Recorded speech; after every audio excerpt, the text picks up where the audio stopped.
the conditions of human life are such that suffering is an integral part of existence. Life is suffering. Why? Well, one reason is because of society's arbitrary judgment.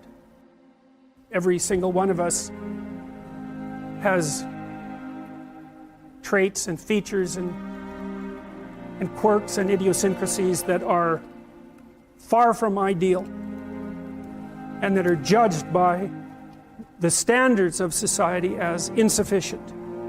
And so you suffer because of your imperfect insufficiency in the eyes of others. And you can certainly make the claim that fairly frequently that's arbitrary. And so that's the claim that society is tyrannical and judgmental and needs to be constantly reconstituted so that the tyrannical element doesn't take full control. And fair enough, you have to stay awake so that that doesn't happen. But the thing is, it doesn't matter what society it is, although they vary in the degree of their tyranny. The mere fact that you're grouped together with other people and have to come up with a common value structure in order to live together means that many of the things that characterize you are going to be suboptimal. And so the price you pay for social being is that much of you is deemed insufficient.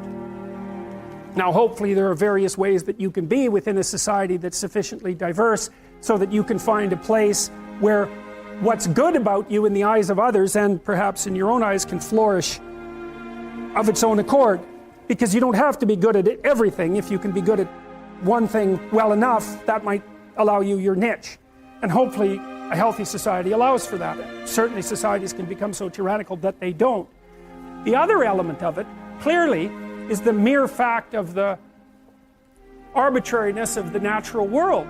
You have a lifespan that's going to be counted in the number of decades that you can count on two hands.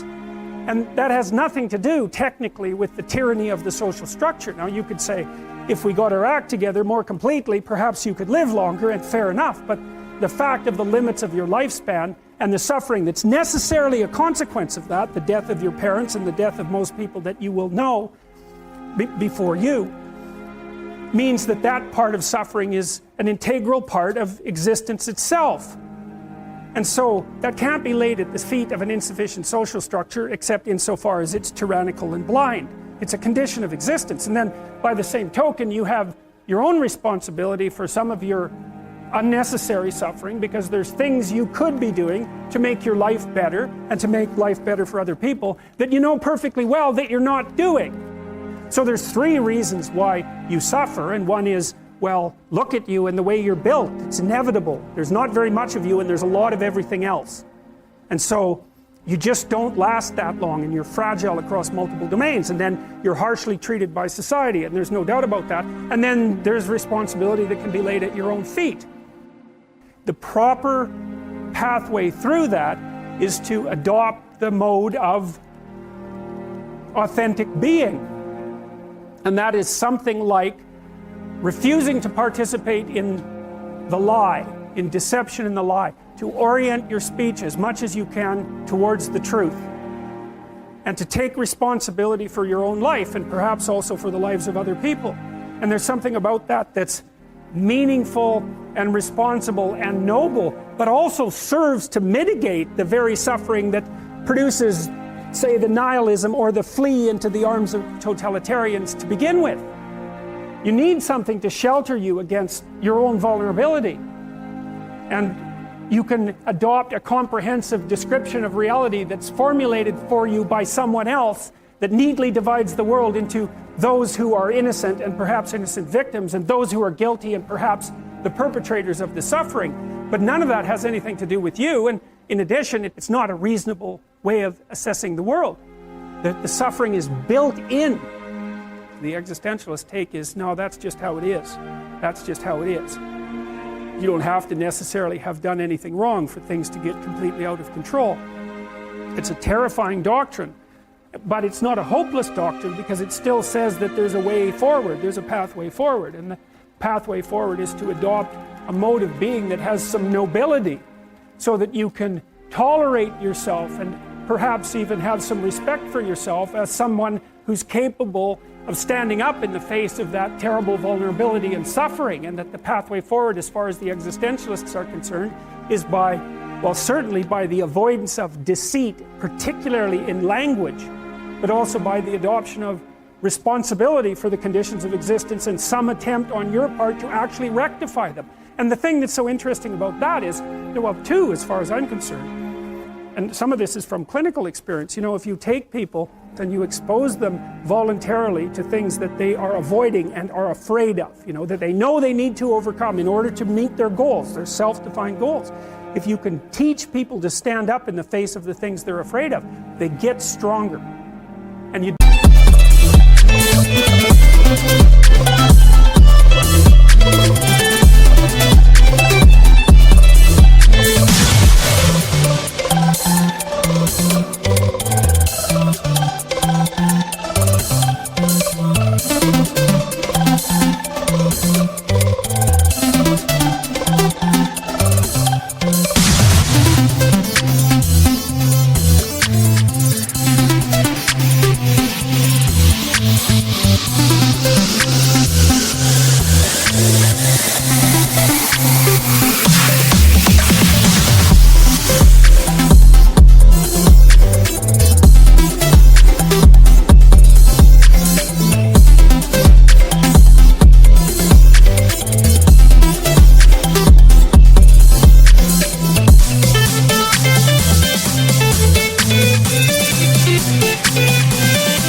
limits to that are, because you might ask yourself, like, if for 10 years, if you didn't avoid doing what you knew you needed to do, by your own definitions, right, within the value structure that you've created, to the degree that you've done that, what would you be like?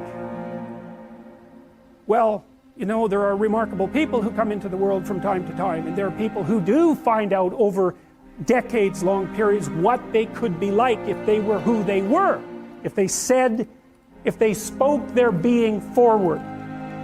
And they get stronger and stronger and stronger, and we don't know the limits to that. We do not know the limits to that. And so you could say, well, in part, perhaps the reason that you're suffering unbearably can be left at your feet, because you're not everything you could be, and you know it. And of course, that's a terrible thing to admit, and it's a terrible thing to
consider, but there's real promise in it, right? Because it means that perhaps there's another way that you could look at the world, another way that you could act in the world, so what it would reflect back to you would be much better than what it reflects back to you now.